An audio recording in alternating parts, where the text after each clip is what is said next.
Breakup କିମ୍ବା ବିଫଳତା ପରେ ଜୀବନକୁ କିପରି ପରିବର୍ତ୍ତନ କରିବେ, ଚାଲନ୍ତୁ ଏହି ଭିଡ଼ିଓ ମାଧ୍ୟମରେ ଜାଣିବା। ସବୁ ଭାଙ୍ଗିଗଲା ପରି ଲାଗୁଛି କି?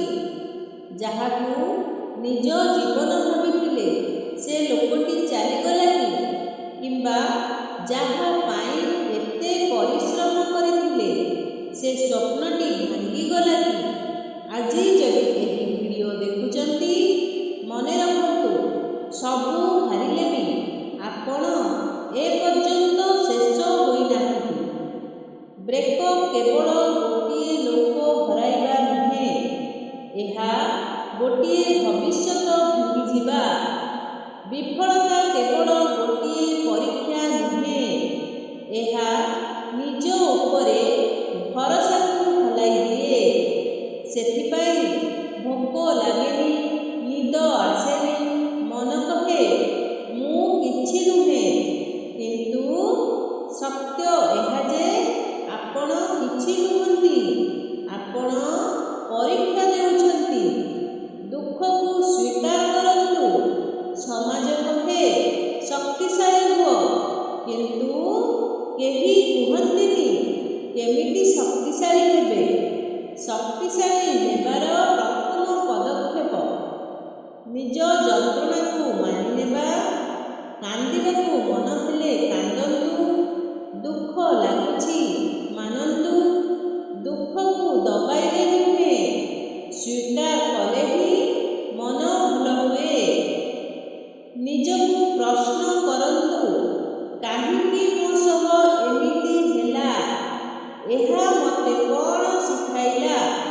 ବ୍ରେକଅପ୍ ଶିଖାଏ ନିଜକୁ ଭୁଲି କାହାକୁ ଆଗରେ ରଖିବା ଠିକ୍ ନୁହେଁ। ବିଫଳତା ଶିଖାଏ ଗୋଟିଏ ହାର ଆପଣଙ୍କ ସମ୍ପୂର୍ଣ୍ଣ କାହାଣୀ ନୁହେଁ।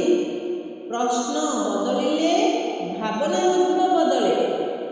ଦୈନିକ ଛୋଟ ଅଭ୍ୟାସ ବଡ଼ ଭିନ୍ନତାରେ ପରିଣତ ହୁଏ। ଆଜିଠାରୁ ସକାଳେ 10 ମିନିଟ୍ ପଦଯାତ୍ରା କରନ୍ତୁ।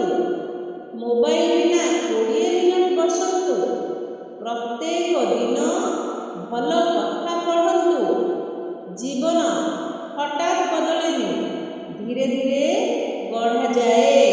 ମନେ ରଖନ୍ତୁ, ସବୁ ହାରିଲେ ବି ଯଦି ଆପଣ ନିଜକୁ ହାରିନାହାନ୍ତି, ତେବେ ଆପଣ ଏଯାଏ ହାରିନାହାନ୍ତି। ଭଗବାନ ଆପଣଙ୍କୁ ଭାଙ୍ଗୁନାହାନ୍ତି, ନୂଆ ଭାବରେ ଗଢ଼ୁଛନ୍ତି। ଯଦି ଭିଡ଼ିଓଟି ଭଲ ଲାଗିଲା, ଲାଇକ୍ କରନ୍ତୁ।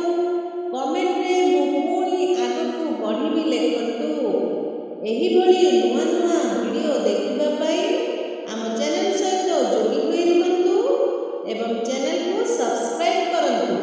ପାଖରେ ଥିବା ବେଲ୍ ବଟନଟି ପ୍ରେସ୍ କରିଦିଅନ୍ତୁ, ଯାହାଦ୍ୱାରା ସର୍ବପ୍ରଥମେ ଭିଡ଼ିଓ ଅପଲୋଡ଼ ହେଲେ ଆପଣ ଦେଖିପାରିବେ। ଜୟ ଜଗନ୍ନାଥ, ଧନ୍ୟବାଦ।